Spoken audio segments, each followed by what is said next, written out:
Chapitre 13. Jude Thaddée à Bethsaïde pour inviter Jésus aux noces de Cana. Je vois la cuisine de Pierre. En plus de Jésus, il y a Pierre et sa femme et Jacques et Jean. Ils semblent avoir terminé le souper et s'entretiennent entre eux. Jésus s'intéresse à la pêche. André entre et dit « Maître, il y a ici l'homme près duquel tu habites avec quelqu'un qui se dit ton cousin. » Jésus se lève et va vers la porte en disant « Qu'il vienne. » Et quand à la lumière de la lampe à huile et à la clarté du foyer, il voit entrer Jude Thaddée, il s'écrie « Toi, Jude ?» « Moi, Jésus. » Et ils se baisent.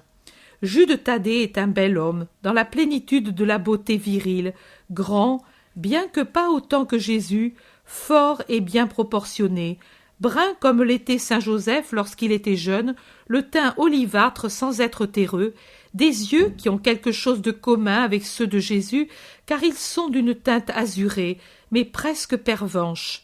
Sa barbe de forme carrée et brune, les cheveux ondulés, moins bouclés que ceux de Jésus, et bruns comme la barbe. « Je viens de Capharnaüm. J'ai pris une barque et je suis venu aussi jusqu'ici avec, pour faire plus vite. Ta mère m'envoie te dire « Suzanne se marie demain. Je te prie, fils, d'assister à cette noce. Marie vous invite, et avec elle ma mère et les frères. Tous les parents sont invités. Tu serais le seul absent, et eux les parents te demandent de faire plaisir aux époux. » Jésus s'incline légèrement en ouvrant un peu les bras. « Le désir de ma mère est pour moi une loi, mais pour Suzanne aussi et les parents, je viendrai. Seulement cela m'ennuie pour vous. » Et il regarde Pierre et les autres. « Ce sont mes amis, » explique-t-il au cousin, et il les nomme en commençant par Pierre. Pour finir, il dit « Et celui-là, c'est Jean. » Et il le dit avec un ton particulier qui attire le regard plus attentif de Jude Thaddée et fait rougir le préféré. Il termine la présentation en disant « Ami, celui-ci est Jude, fils d'Alphée, mon frère cousin selon la façon de parler du monde, car il est le fils du frère de l'époux de ma mère. C'est pour moi un ami, un bon compagnon de travail et de vie. » Pierre. Ma maison t'est ouverte comme au maître. Assieds-toi. Et puis, se tournant vers Jésus, Pierre dit « Alors, nous ne viendrons plus avec toi à Jérusalem ?» Bien sûr que si vous viendrez, j'irai après les noces. Seulement, je n'arrêterai plus à Nazareth. Tu fais bien, Jésus, parce que ta mère est mon hôte pour quelques jours, entendue comme cela, et elle aussi viendra après les noces. Ainsi parle l'homme de Capharnaüm. Voici ce que nous ferons alors. Maintenant, avec la barque de Jude, j'irai à Tibériade, et de là à Cana, et avec la même, je reviendrai à Capharnaüm avec ma mère et avec toi. Le jour qui suivra le prochain sabbat, tu viendras, Simon, si tu es toujours décidé, et nous irons à Jérusalem pour la Pâque. Bien sûr que je viendrai, et je viendrai aussi le sabbat pour t'entendre à la synagogue. Tu enseignes déjà, Jésus? Demande Thaddée. Oui, cousin. Et quelles paroles! Ah, on ne les entend pas dans une autre bouche, explique Simon. Jude soupire. La tête appuyée sur la main et le coude sur le genou, il regarde Jésus et soupire. Il semble vouloir parler et n'ose pas. Jésus l'interpelle. « Qu'as-tu, Jude? Pourquoi me regardes-tu en soupirant ?»« Rien. »« Non, il y a quelque chose. Je ne suis plus le Jésus que tu aimais, celui pour qui tu n'avais pas de secret ?»« Oh oui que tu l'es, et comme tu me manques, toi, maître de ton cousin plus âgé. »« Et alors, parle. »« Je voulais te dire, Jésus, sois prudent. Tu as une mère qui n'a que toi. Tu veux être un rabbi, mais pas comme les autres, et tu sais mieux que moi que les castes puissantes ne permettent pas des choses contraires aux coutumes qu'elles ont établies. Je connais ta façon de penser.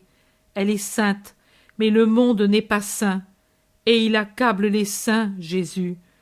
Tu sais le sort de ton cousin le Baptiste. Il est en prison, et s'il n'est pas encore mort, c'est parce que ce sale de tétrarque a peur de la foule et des foudres de Dieu. Sale et superstitieux, et en même temps cruel et libertin. Toi, que feras-tu? Au-devant de quel sort veux-tu aller? Jude, tu me demandes cela, toi qui connais si bien ma pensée? Ces paroles viennent-elles de toi? Non, ne mens pas. On t'a envoyé me dire ces choses, et pas ma mère certainement. Jude baisse la tête et se tait. Parle, cousin. Mon père, et avec lui Joseph et Simon, tu sais, pour ton bien, par affection pour toi et pour Marie, ne voient pas d'un bon œil ce que tu te proposes de faire, et voudraient que tu penses à ta mère. Et toi, que penses-tu? Moi, tu te débats entre les voix d'en haut et celles de la terre. Je ne dis pas et celles d'en bas, je dis celles de la terre. Jacques aussi est plus que toi. Mais moi, je vous dis qu'au-dessus de la terre, il y a le ciel, au-dessus des intérêts du monde, il y a la cause de Dieu. Vous avez besoin de changer votre façon de penser. Quand vous saurez le faire, vous serez parfait. Mais, et ta mère? Jude, il n'y a qu'elle qui aurait le droit de me rappeler à mes devoirs de fils, selon les lumières terrestres, c'est-à-dire à mon devoir de travailler pour elle, pour subvenir à ses besoins matériels, à mon devoir d'assistance et de réconfort en restant auprès d'elle. Et elle ne me demande rien de tout cela. Depuis le moment où elle m'a eu, elle sait qu'elle devait me perdre pour me retrouver dans une dimension plus large que celle du milieu familial, et dès ce moment, elle s'y est préparée. Ce n'est pas une nouveauté, dans son sang, cette volonté absolue de donation à Dieu. Sa mère l'a offerte au temple avant qu'elle ne sourît à la lumière. Elle m'a parlé une quantité innombrable de fois quand elle me serrait sur son cœur dans les longues soirées d'hiver ou dans les claires nuits d'été où fourmillent les étoiles de son enfance sainte. Elle s'est donnée à Dieu dès les premières lueurs de l'aube de sa venue au monde, et plus encore, elle s'est donnée quand elle m'eut, pour être où je suis, sur le chemin de la mission qui me vient de Dieu. Il y aura une heure où tous m'abandonneront.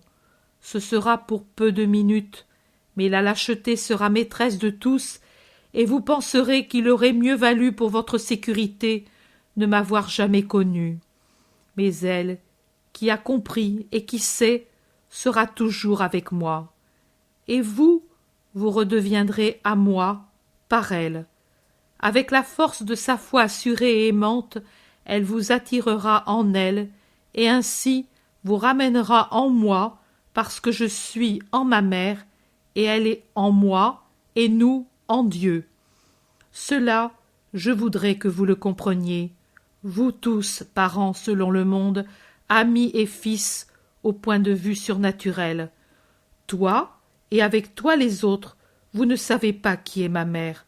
Si vous le saviez, vous ne la critiqueriez pas en votre cœur de ne pas m'avoir tenu assujetti à elle, mais vous la vénéreriez comme l'amie la plus intime de Dieu, la puissante qui peut tout sur le cœur du Père éternel et sur le Fils de son cœur.